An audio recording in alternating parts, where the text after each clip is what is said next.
क्या कोरोना की नई लहर और भी ज्यादा घातक है? क्या कोरोना बेकाबू हो रहा है या फिर वैक्सीनेशन की मार से वायरस फिलहाल शांत होगा? केंद्रीय स्वास्थ्य मंत्री से जानिए सरकार का क्या है प्लान। देश में कोरोना के हालात लगातार बिगड़ते जा रहे हैं।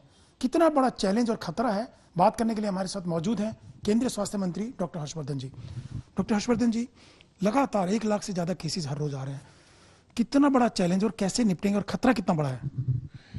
देखिए, निश्चित रूप से चुनौती इसलिए है कि अब 1 साल में कोविड के खिलाफ जो लड़ाई लड़ने के जितने भी टूल्स हैं वो सारे के सारे इस्तेमाल करना देश जान गया है, सीख गया है, समझ भी गया है। लेकिन उसके बावजूद भी कैजुअल अप्रोच, लापरवाही या ओवर कॉन्फिडेंस कि अब वैक्सीन आ गई है, अब हमको कोविड अप्रोप्रिएट बिहेवियर की ज़रूरत नहीं है, अब हमको मास्क पहनने की ज़रूरत नहीं है, अब हम भीड़ में चले जाएं, अब हम पार्टी कर लें, रेस्टोरेंट में चले जाएं, शादी में चले जाएं, मास्क पहने ना पहने, हम अपनी नॉर्मल एक्टिविटी जो है जितनी मर्जी करते रहें और सावधानी भी ना बरतें, हमें कुछ होगा नहीं, क्योंकि मोर्टालिटी रेट तो बहुत कम है, 1.3% ही रह गया है।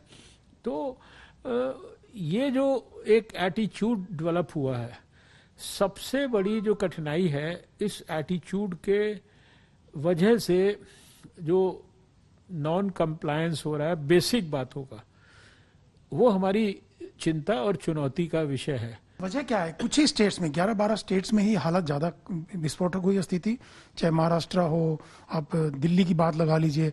क्या वजह क्या है? पंजाब है, तो उन्हीं स्टेट्स में क्यों? देखिए, अब ये तो बहुत ज्यादा जब डिटेल्ड एनालिसिस किया जाए तो उसके अंदर ये पता लगेगा कि भाई यहाँ पर जो है कोविड अप्रोप्रिएट बिहेवियर के अंदर जो है, मान लीजिए कोई ज़्यादा लापरवाही है या ज़्यादा सावधानियों को इग्नोर करने की बात है।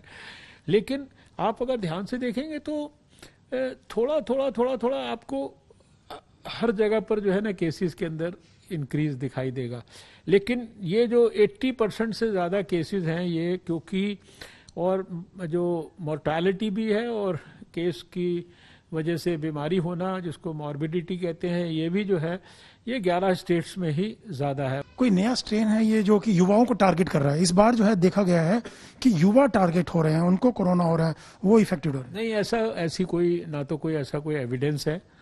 और अभी भी जो मेजॉरिटी जो केसेस हैं वो हमने जैसे जिसके आधार पर प्रायोरिटी ग्रुप्स इत्यादि तय किए गए हैं, 80% जो मोर्टालिटी और मॉर्बिडिटी है वो जो है 50 साल से ऊपर के लोगों के अंदर देखी गई है। उसी वजह से ये सारी जो प्रायोरिटी ग्रुप्स हैं उनको वैक्सीनेशन दिया जा रहा है।